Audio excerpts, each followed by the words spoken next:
सबसे एक सवाल पूछना चाहती हूँ, क्या कभी ऐसा हुआ है कि आप जानते हैं कि आपको क्या करना है, आप जानते हैं कि आपको कैसे अपने आप में सुधार लाना है, आप जानते हैं कि आप क्या मिस्टेक्स कर रहे हैं, फिर भी बार बार नोइंगली या अननोइंगली आप वही मिस्टेक्स रिपीट करते रहते हैं।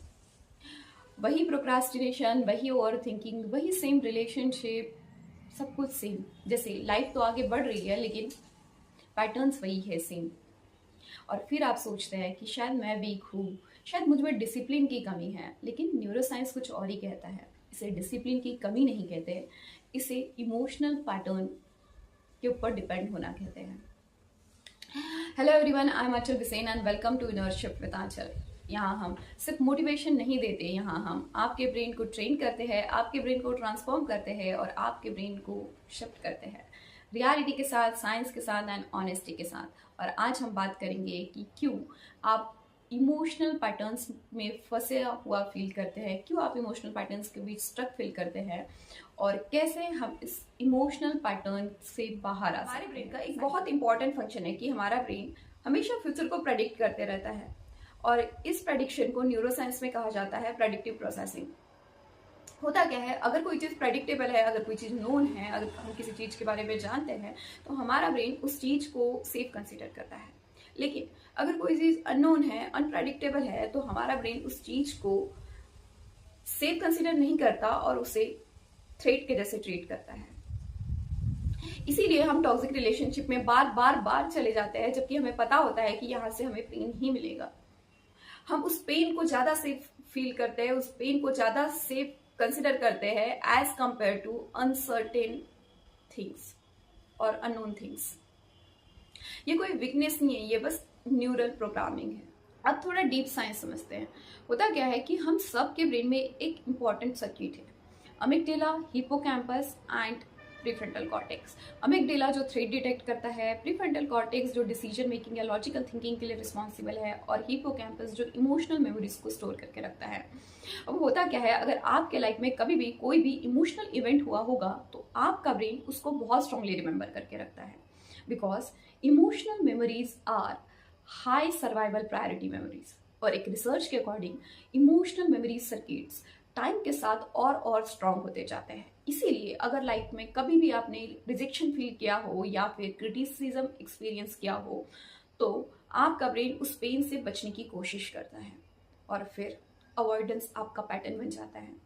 फॉर एग्जाम्पल, अगर बचपन में कभी आप स्टेज पर गए और कुछ बोलने की कोशिश की और बोलते समय एक दो शब्द ऊपर नीचे हो गए और लोगों ने आपका खूब मजाक उड़ाया, आपके ऊपर हंसे, बोले कि इसे नहीं बोलना आता, तो क्रिटिसिज्म वाली मेमोरी आपके ब्रेन में बैठ गई। और उस मेमोरी की वजह से और उस पेन की वजह से अब जब भी आपको कोई अपॉर्चुनिटी मिलती है पब्लिक स्पीकिंग की या स्टेज पर जाके बोलने की, तो आप अवॉइड करने लग जाते हैं उस पेन से बचने के लिए। मैं आप सबको एक स्टोरी बताती हूँ। एक लड़की थी, उसका नाम था मीरा।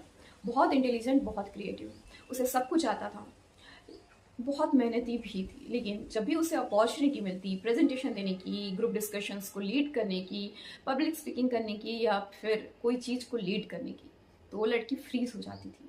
उसे नहीं समझ में आता था कि इतनी प्रिपरेशन करने के बाद, सब कुछ करने के बाद भी ऐसा क्या होता है कि वो बोल ही नहीं पाती। आखिर में उसने एक थेरेपिस्ट से कंसल्ट किया और थेरेपिस्ट के कंसल्टेशन के बाद कुछ बहुत सरप्राइजिंगली बाहर आया कि उस लड़की ने जब क्लास में सारे बच्चों के सामने कुछ बोलने की कोशिश की थी तो एक टीचर ने उसकी इंसल्ट की थी और वो इंसल्ट उसके ब्रेन में स्टोर हो गई और उसके ब्रेन ने इस बात को स्टोर कर लिया कि public speaking is equal to humiliation risk. और आज कई सालों बाद भी even the opportunities are safe, हर brain reacted as if danger is real. This is called emotional memory activation. और एक पावरफुल कॉन्सेप्ट समझते हैं, brain loves efficiency. Neuron that fire together wire together, इस प्रिंसिपल को डिस्कवर्ड किया था Donald हेब ने और इसे कहते हैं हेबियन लर्निंग। अगर कोई पैटर्न या थॉट्स बार बार रिपीट होते हैं तो न्यूरल पाथवे स्ट्रॉन्ग होते जाता है।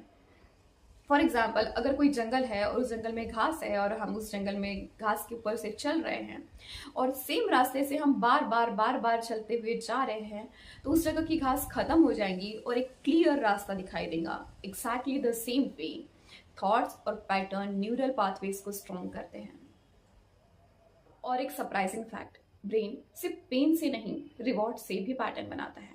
डोपामिन जो एक न्यूरोट्रांसमीटर है, जिसे हम फील गुड केमिकल भी कहते हैं, ये रिवॉर्ड सिग्नल प्रेडिक्ट करता है। होता क्या है, लेकिन कभी कभी हमारा brain short term comfort choose करता है। For example scrolling phones, avoiding difficult task या फिर पोस्टपोनिंग डिसीजंस, जिससे मोमेंटरी रिलीफ मिलता है और हमारा ब्रेन कहता है गुड स्ट्रैटेजी, और फिर पैटर्न्स रिपीट होने लगते हैं। अब आते हैं सबसे इंपॉर्टेंट पार्ट पर, सॉल्यूशन पर। How do you break this loop? इस लूप को ब्रेक करने के लिए आपको बस 4 चीजें करनी है। फर्स्ट है पैटर्न अवेयरनेस, सेकंड है रेगुलेट बिफोर रिएक्ट, थर्ड है माइक्रो एक्शन, फोर्थ है इमोशनल रिफ्रेमिंग। तो बात करते हैं फर्स्ट की, पैटर्न अवेयरनेस की। इसमें करना क्या है, कोई भी चेंज जो है वो अवेयरनेस से ही स्टार्ट होता है। तो खुद से सवाल पूछो कि ऐसी कौन सी बात है जो मुझे ट्रिगर कर रही है, ऐसी कौन सी इमोशंस है जो मैं बार बार फील कर रही हूँ, ऐसी कौन सा बिहेवियर है जो मैं रिपीट कर रही हूँ जो मेरे लिए सही नहीं है। क्योंकि अगर हम ऑब्जर्व करना स्टार्ट करते हैं, जब हम अपनी आदतों से अवेयर होते हैं, तो चेंज लाना ईजी हो जाता है। देन दूसरा है रेगुलेट बिफोर रिएक्ट। करना क्या है, अपने नर्वस सिस्टम को रेगुलेट करना है, क्योंकि काम नर्वस सिस्टम बहुत अच्छे से न्यू लर्निंग कर पाता है। इसके लिए आप कुछ भी कर सकते हैं, ब्रीदिंग, वॉकिंग, पॉजेस, जिससे आपका पैरासिम्पैथेटिक नर्वस सिस्टम एक्टिवेट हो जाता है। देन थर्ड है माइक्रो एक्शन। ब्रेन को बड़े चेंजेस नहीं चाहिए, ब्रेन को स्मॉल एविडेंसेस चाहिए। तो कोई भी बड़ा काम करने से पहले उस बड़े काम को छोटे छोटे पार्ट में डिवाइड कर लो, उसे छोटे छोटे पार्ट में कंप्लीट करो। छोटे छोटे पार्ट में जब आप कंप्लीट करते हो, छोटे छोटे ब्रेव एक्शंस लेते हो, तो आपका डोपामिन उस पॉजिटिव एक्शन के लिए रिलीज होता है और वही लूप बनने लगता है, वही पैटर्न बनने लगता है। और फिर फोर्थ है इमोशनल रिफ्रेमिंग। जब भी आपका ब्रेन पेनफुल मेमोरीज को एक्टिवेट करता है, तब आपको बस खुद से ये चीज पूछनी है कि is this happening right now, और my brain is just replaying old story.